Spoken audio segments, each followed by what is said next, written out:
The reading this morning is taken from the Gospel of John, chapter 14 and verses 1 to 14. Jesus comforts his disciples.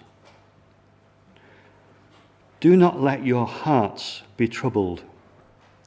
You believe in God, believe also in me. My Father's house has many rooms. If it were not so, would I have told you that I am going there to prepare a place for you? And if I go and prepare a place for you, I will come back and take you to be with me, and you may also be where I am. You know the way to the place where I am going. Thomas said to him, Lord, we don't know where you're going, so how can we know the way? And Jesus answered, I am the way, the truth, and the life. No one comes to the Father except through me. If you really know me, you will know my Father as well. From now on, you do know him and have seen him. Philip said, Lord, show us the Father, and that will be enough for us. Jesus answered, Don't you know me, Philip? Even after I have been among you for such a long time? Anyone who has seen me has seen the Father. How can you say, show us the Father? Don't you believe that I am in the Father and that the Father is in me? The words I say to you, I do not speak on my own authority. Rather, it is the Father living in me who is doing his work. Believe me when I say that I am in the Father and the Father is in me. Or at least believe on the evidence of the works themselves. Very truly, I tell you, whoever believes in me will do the works I have been doing, and they will do even greater things than these, because I am going to the Father. And I will do whatever you ask in my name, so that the Father may be glorified in the Son. You may ask me for anything in my name, and I will do it. Good morning, everyone. Jesus said, I am a way, a truth, and a life. There are many ways to the Father apart from me. Now, I'm hoping that for one or two of you, your ears pricked up when I said that and realised that something wasn't quite right. Jesus said he was the way, the truth, and the life. Not our way, our truth, and our life. But I've been wondering, wouldn't it sometimes be just a bit easier if that was what Jesus had said? Wouldn't it mean we could just amicably agree to disagree with those around us, without having to step on anyone's toes by trying to lay claim to one particular way, one particular truth, one particular life being the right one? Maybe we should just take a closer look at the context in which this statement was made to see if we can shed a little bit more light on exactly why Jesus says what he says. It's the Last Supper. Jesus has been celebrating the Passover meal with his closest friends. He knows that this is his last meal he will be sharing with them before he's arrested. But his disciples don't realize that yet. Jesus knows that very soon his followers will be scattered, lost, confused, afraid. The words he is sharing here will be very important to them over the next few days and beyond.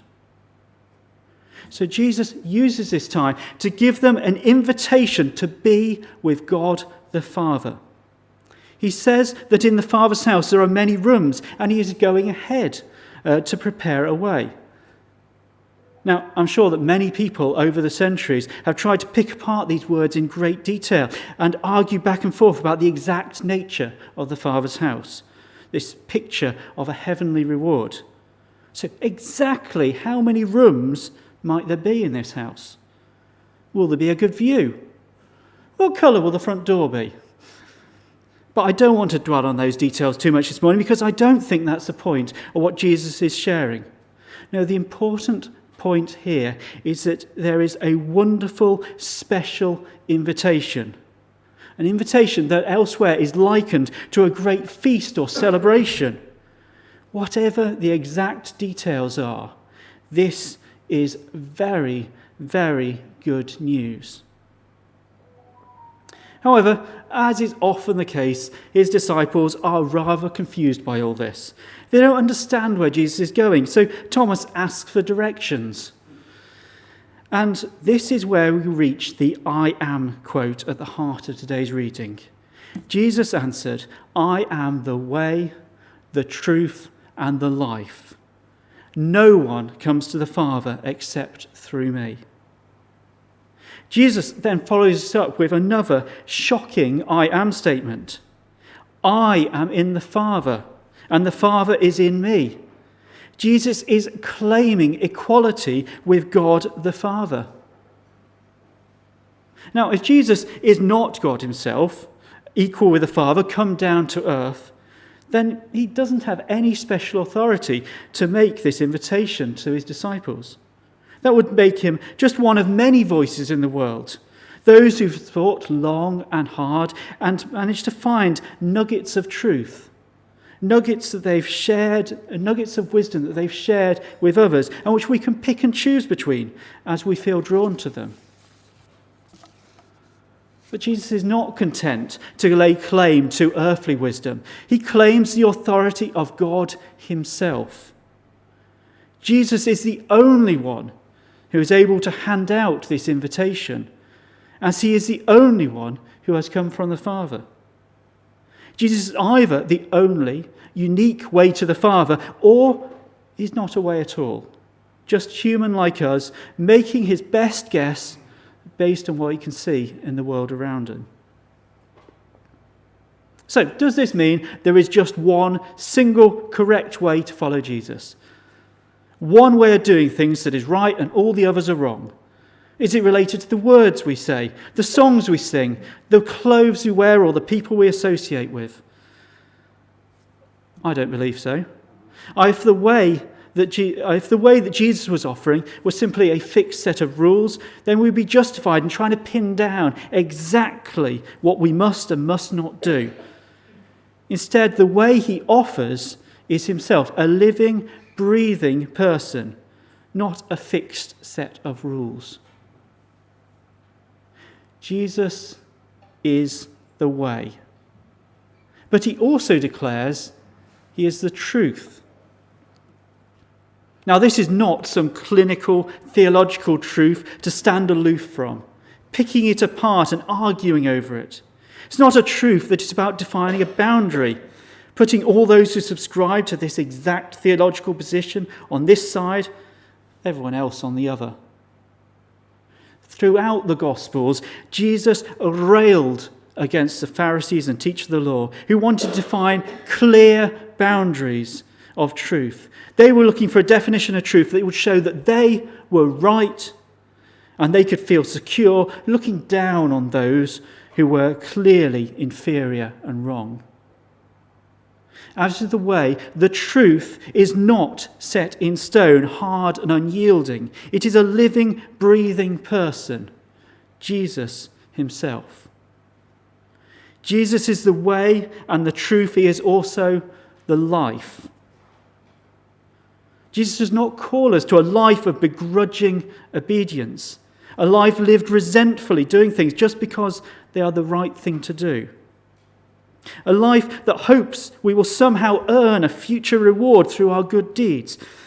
No, he offers a life lived in the light of his grace and forgiveness.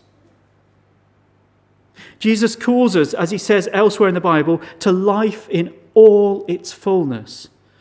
This certainly does not mean life without suffering. Jesus was speaking these words we read today on the evening before he was arrested, put on trial, tortured, and put to death. No, Jesus does not offer life without suffering, but we do look to his example in the Gospels to see what life he does call us to.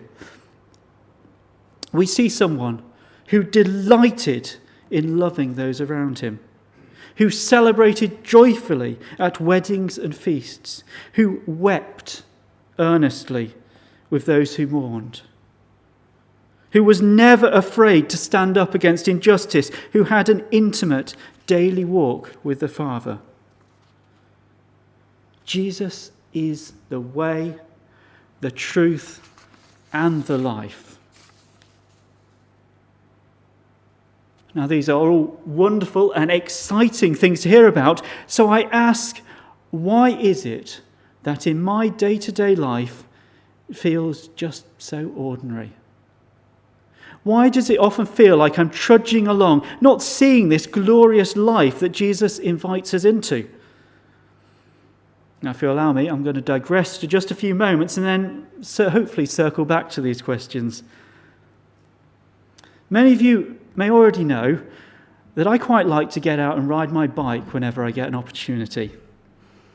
I find this to be a great time to escape from the daily busyness and just to think. In fact, usually my sermons, including this one, have been composed whilst riding up Rivlin Valley or along the side of Damflask Reservoir. And there are times on these rides, usually about halfway up a seemingly unending hill, that I start to wonder why on earth I'm doing it. It seems like a hard slog and just does not seem worth the effort. But then I reach the top and the view opens out and I catch a glimpse of the world around that I just couldn't see on the way up. Then I'm rewarded with the other side of the hill to just coast down, to rest and recover my strength. And those times of cycling on my own can be very rewarding despite some odd struggles and hills. However, the moments when I really get a fresh perspective on these rides, which I've done lots of times before, is when I get a chance to share that ride with someone else, with Sarah, with one of my children, or occasionally with another friend. And now I find something very similar in my walk with Jesus. There are times when it feels a bit of a slog. I read the Bible, try to squeeze in a little bit of prayer time somewhere in the busy day. And there are times when I get a sudden breakthrough or new insight is found when I'm reading God's Word. However, the times when I get most excited about following Jesus are those times when I get an opportunity to share those insights with others and learn from them in return. Preparing these words this morning, or discussing with others in small group or prayer meetings, or even those occasional times when I have the privilege of talking about Jesus with someone who doesn't yet know him. Those are the times when I get excited about following Jesus, when his words strike me afresh. So I want to encourage you today, get out and talk with other people about Jesus. If you feel you want to be standing up here at the front of church, then have a talk with Will. Get along to one of the house of prayer sessions. Join a small group if you're not already in one. Or just pray and be ready for opportunities to speak to people who do not know Jesus yet. Now, we may often know very little about what impact our words might have. Just like today, I know very little about what impact, if any, the words I'm saying will have. But I am convinced that it is a sure and certain way to get ourselves more excited once again about the Jesus that we follow. Excited about the Jesus who is the way to the Father. Jesus who is the truth that beckons us forward rather than divides. Jesus who is the life that focuses not on what we are asked to give up or suffer, but on the love and the joy that is set before us. Amen.